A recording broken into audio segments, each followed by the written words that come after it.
নমস্কার বন্ধুরা, education culture YouTube চ্যানেলে তোমাদের স্বাগতম।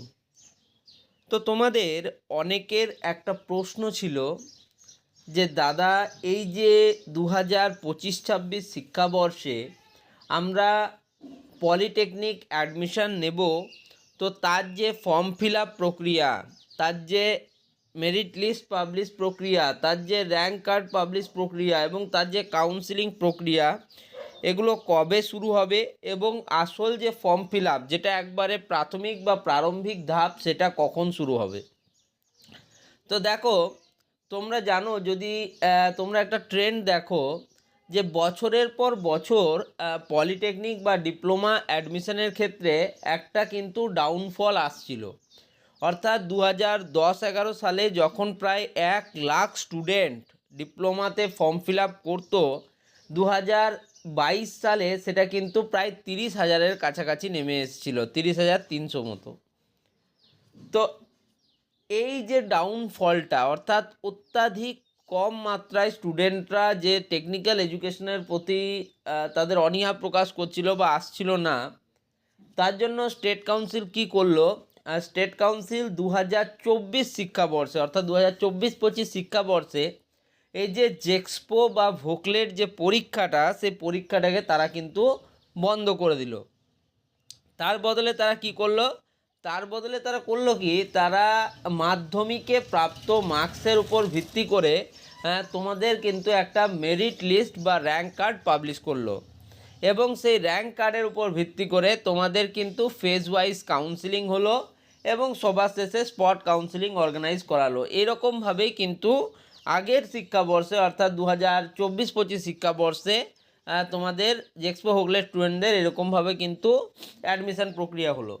এর ফলে কি হলো? এর ফলে এই যে বছরের পর বছর স্টুডেন্টদের যে অনীহা প্রকাশ হচ্ছিল টেকনিক্যাল এডুকেশনের প্রতি, এটা কিন্তু কিছুটা কমলো এবং প্রায় 50,000 প্লাস স্টুডেন্ট ডিপ্লোমার জন্য তাদের নাম এনরোলমেন্ট করলো বা অ্যাপ্লিকেশন ফর্ম ফিল আপ করলো। একইভাবে ভোকলেটের জন্য প্রায় 13,000 প্লাস স্টুডেন্ট কিন্তু ফর্ম ফিল আপ করলো। অর্থাৎ যদি বলি, প্রায় 63,000 প্লাস স্টুডেন্ট কিন্তু আগের ইয়ারে ফর্ম ফিল আপ করেছিল ডিপ্লোমা অ্যাডমিশনের জন্য। তো যেহেতু অন্যান্য বছরের তুলনায় 2024-25 শিক্ষাবর্ষে পরীক্ষা না নিয়ে অনেকটা সফলতা অর্জন করলো স্টেট কাউন্সিল, সেহেতু এবার কিন্তু স্টেট কাউন্সিল সেই পথেই যাওয়ার সম্ভাবনা সর্বাধিক। অর্থাৎ কোনো এক্সামিনেশন হবে না, মাধ্যমিকে প্রাপ্ত মার্কসের উপর ভিত্তি করে তোমাদের অ্যাডমিশন হবে। তবে প্রত্যেক বছরই তোমাদের এই ডিপ্লোমার অ্যাডমিশন বা রেজিস্ট্রেশন প্রক্রিয়ার আগে একটা ইনফরমেশান ব্রোচার দিয়ে দেওয়া হয়, কিন্তু এবছর এখনও অবধি সেটা পাবলিশ করা হয়নি। অনিচ্ছাকৃত যে ডিলেগুলো হচ্ছে, তার জন্য কোনোরকম কোনো জাস্টিফিকেশান কিন্তু পাবলিশ করা হয়নি স্টেট কাউন্সিলের পক্ষ থেকে। তবে এটুকু কথা বলতে পারি যে বেশিরভাগ ক্ষেত্রে অন্যান্য বছরেরও যদি আমরা ট্রেন্ডগুলো ফলো করি, তাহলে আমরা দেখেছি যে ফেব্রুয়ারি মাসের প্রায় লাস্ট উইক নাগাদ, অর্থাৎ এই তোমার 21 তারিখ থেকে 28 তারিখের মধ্যে জেক্সপো ভোকলেট বা diploma first year second year admission যাই বলো না কেন, তার কিন্তু ফর্ম ফিল আপ শুরু হয়ে যায়। তো এই বছর যেহেতু আমরা ফেব্রুয়ারির লাস্ট উইকে আছি, এখনও অবধি ফর্ম ফিল আপের কোনো বিশেষ নোটিফিকেশান পাইনি। আশা করছি এবছর কিছুটা ডিলে করে সেটাকে মার্চের দিকে কিন্তু করবে তারা ফর্ম ফিল আপের বিষয়টা।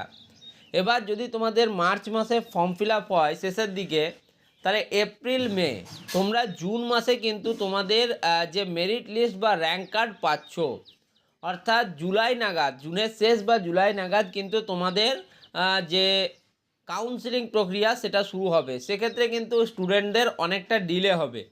ধরো কোনো স্টুডেন্ট যে এই বছর মাধ্যমিক দিয়ে ভাবছে যে পলিটেকনিকে অ্যাডমিশান নেব, সে মাধ্যমিক পরীক্ষা দিয়েছে তোমার ফেব্রুয়ারি মাসে, তার রেজাল্ট আউট হলো ধরো মে মাসে, তাহলে তাকে কিন্তু অনেকটা সময় তার কিন্তু চলে যাচ্ছে। যাই হোক, এটা অন্য বিষয়। তো এই ক্ষেত্রে কিন্তু বলবো যে স্টেট কাউন্সিল এবার কিন্তু অনেকটা রেখে ঢেকে কিন্তু কাজগুলো করছে, অর্থাৎ অনেকটা সময় নিয়ে কাজগুলো করছে।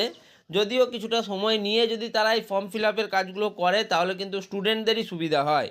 আর ফর্ম ফিল আপ কীভাবে হয়, কীভাবে করতে হয় সেগুলো জানতে হলে তোমরা এই চ্যানেলটিকে সাবস্ক্রাইব করে রাখো। এই ভিডিওতে এইটুকুই, ধন্যবাদ।